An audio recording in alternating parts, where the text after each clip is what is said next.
చూసిపోతాను అందరికీ వస్తాయి టెన్షన్ పడద్దండి.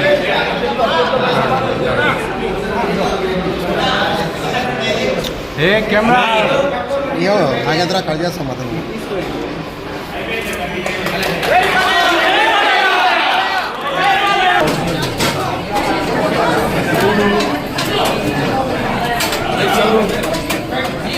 వాళ్ళు అప్లోడ్ చేసేమ్మా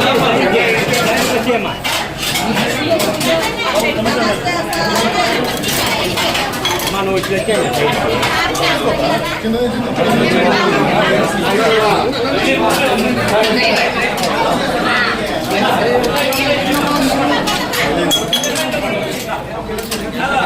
శ్రావణ శుక్రవారం అందరికీ చెప్పిన రోజు శ్రావణ శుక్రవారం అంటే నూతనం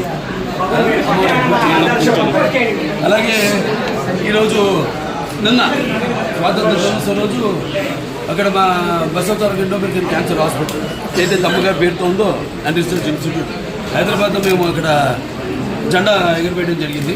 ఎందుకంటే నేను ఇక్కడ కావడం ఇవాళ నాన్నగారి పేరుతో నిన్న అమ్మగారి పేరుతో ఉన్న ఆసుపత్రిలో జెండా చేయడం ఇవాళ అనుకోకుండా ఇక్కడ అన్న క్యాంటీన్ అంటే ఏదైతే అన్న అంటే ఎవరు ఇంకా ఎంత మరి తారక రామారావు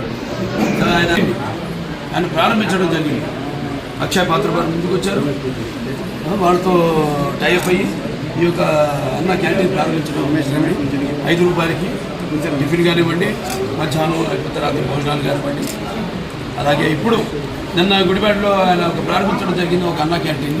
ఇవాళ రాష్ట్రం మొత్తం 100 క్యాంటీన్లు, 99 క్యాంటీన్లు ఇవాళ ఈరోజు అంటే 99 100 క్యాంటీన్లు. ఇంకా అంచెల వారీగా రాష్ట్రం అంతా కూడా ఈ యొక్క విస్తరించి ఈ యొక్క అన్న క్యాంటీన్ని ఎలాగైతే పూర్వం అలాగే ఈ అన్న క్యాంటీన్ని నడపడం జరుగుతుంది. ముఖ్యంగా ఈ యొక్క రోజువారీ కూలీ నాది చేసుకునేవాళ్ళు అంటే ఆర్థికంగా దారిద్ర్య దిగువ రేఖ ఉన్నవాళ్ళు కష్టపడి రెక్కాడితే కానీ డొక్కాడని వాళ్ళకి మరి ఈనాడు ఎంతో పుష్టికరమైన ఆహారం. మీకు తెలుసు అక్షయ పాత్ర వాళ్ళు అంటే మా క్యాన్సర్ హాస్పిటల్ కూడా వాళ్ళు చేస్తుంటారు. వాళ్ళ ఎంత నాణ్యంగా ఉంటుందో వాళ్ళ అలాగే ఎంత పౌష్టిక ఆహారం. 2 నీరు, అది ఆహారం, అన్న క్యాంటీన్లు, నీరు. మరి ఈనాడు హెచ్ఎన్ఎస్ఎస్ ద్వారా వెల్లపల్లి ద్వారా మనం నీళ్ళు అందించడం జరిగింది. అన్ని చెరువులు కూడా డైరెక్ట్గా హిందూపురం పట్టణానికి ఈ యొక్క దారిని సమస్యలు తీర్చాము. అలాగే ఇంక ముందు ఇంకొన్ని పనులు ఉన్నాయి. మీరు చేసుకున్న అదృష్టం మళ్ళీ మీరు తిరిగి తెలుగుదేశాన్ని పార్టీని అధికారంలో తీసుకురావడం. సో ఇవాళ అన్ని పనులు చంద్రబాబు నాయుడు గారికి మన హిందూపురం అంటే ఒక ప్రత్యేకమైన అభిమానం. వెంటనే ఆసుపత్రి కూడా డెవలప్ చేయాల్సింది ఉంది.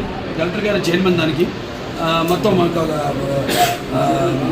నేను వైస్ చైర్మన్, మిగతా మెంబర్స్ ఉంటారు. వాళ్ళందరికీ కూడా చర్చించి మేము కావాల్సినవన్నీ కూడా మేము లిస్ట్ తీసుకోవడం జరిగింది.